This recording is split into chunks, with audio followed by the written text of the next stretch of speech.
ಸಮಿತಿ ರಚನೆ ಮಾಡಿದ್ದಾರೆ, ಸಿಟಿ ನೇತೃತ್ವ ಸಮಿತಿ ರಚನೆ ಮಾಡಿದ್ದಾರೆ.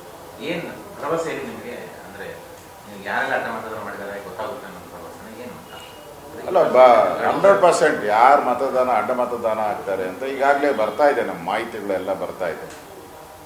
ನಾವು ಯಾರ್ಯಾರು ಮಾತಾಡಿದ್ರಿ, ಅವ್ರ ಊರಲ್ಲಿದ್ರ ಇಲ್ವಾ, ಎಲ್ಲಿದ್ದರು, ಅವ್ರಿಗೆ ಯಾರ್ಯಾರು ಫೋನ್ ಮಾಡಿದ್ರು, ಇವೆಲ್ಲನೂ ಕೂಡ ಮಾಹಿತಿಗಳು ಬರ್ತಾ ಇದೆ. ಆದ್ದರಿಂದ ಸಿ ಟಿ ರವಿ ನೇತೃತ್ವದಲ್ಲಿ ಇವತ್ತು ಸಮಿತಿ ನೇಮಕ ಮಾಡಿದ್ರಿ. ಅಲ್ಲಿ ಸತ್ಯ ಸಂಗತಿ ಹೊರಗಡೆ ಬರ್ತದೆ. ಅದಾದಮೇಲೆ 100% ಯಾರು ಪಾರ್ಟಿಗೆ ಬೆನ್ನು ಚೂರಿ ಹಾಕಿದ್ದಾರೆ, ಕಳ್ಳರು, ಕದೀಮ್ರು, ದ್ರೋಹಿಗಳು, ಅವ್ರ ವಿರುದ್ಧ ಕ್ರಮ ಮಾಡೇ ಮಾಡ್ತಾರೆ. ನಿಮಗೂ ಕೆಲವರು ಈಗಾಗಲೇ ಫೋನ್ ಮಾಡಿದ್ದಾರೆ, ನಾವು ಅಡ್ಡ ಮತದಾನ ಮಾಡಿಲ್ಲ. ನನಗೆ ಬರ್ತಾನೆ ಇದೆ, ಬೆಳಗ್ಗೆಯಿಂದ ನೆನ್ನೆಯಿಂದ ಬರೀ ಬರ್ತಾ ಇದೆ ಫೋನ್ಗಳು, ನಾನು ಮಾಡಿಲ್ಲ ಅಂತ. ಅದರಿಂದ ಇಲ್ಲಿ ಮಾಡಿದ್ದಾರೆ ಮಾಡಿಲ್ಲ ಅನ್ನೋದು ತೀರ್ಮಾನ ಕಾಯ್ಬೇಕು.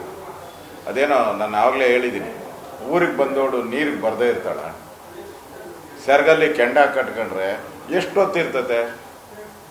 ಸುಡೋವರೆಗೂ ಇರ್ತದೆ ಅಷ್ಟೇ. ಸುಟ್ಟ ಮೇಲೆ ಕೆಂಡ ಆಚೆ ಬಂದೇ ಬರ್ತದೆ. ಇದು ದುಡ್ಡು ತಗೊಂಡಿರೋದು, ಪಕ್ಕಾ ದುಡ್ಡು ತಗೊಂಡು ಓಟ್ ಹಾಕಿರೋವಂಥ ಸ್ಕೀಮ್ ಇದು. ಅದರಿಂದ ಇದು ಮುಚ್ಚಿಡಿಯೋಕ್ಕಾಗೋದೇ ಇಲ್ಲ. ಯಾಕಂದರೆ ಕೋಟಿ ವ್ಯವಹಾರ ಇರ್ತದೆ, ಕೋಟಿ ವ್ಯವಹಾರ, ಅನುದಾನ ಇವೆಲ್ಲನೂ ಕೂಡ ಬಯಲಿಗೆ ಬಂದೇ ಬರ್ತದೆ. ಅದರಿಂದ ಅದೆಲ್ಲ ಪರಿಶೀಲನೆ ಮಾಡ್ತೀವಿ ನಾವು, ಯಾರ್ಯಾರು ಯಾವ ಟೈಮಲ್ಲಿ ಎಲ್ಲೆಲ್ಲಿದ್ದರು, ಯಾರ ಜೊತೆ ಮಾತಾಡ್ತಾ ಇದ್ರು, ಇದೆಲ್ಲನೂ ಕೂಡ ನಮ್ಮ ಸಮಿತಿಯವರು ಯೋಚನೆಯನ್ನು ಮಾಡ್ತಾರೆ. ಅದಾದಮೇಲೆ ವರದಿಯನ್ನು ಕೊಡ್ತಾರೆ. ಈಗ ತಾನೇ ನಮ್ಮ ರಾಜ್ಯಾಧ್ಯಕ್ಷರು ನಮ್ಮ ಆಫೀಸಿಗೆ ಬಂದಿದ್ದರು, ಅವ್ರ ಜೊತೆ ಭಾಳ ಚರ್ಚೆಯನ್ನು ಮಾಡಿದ್ದೀರಿ.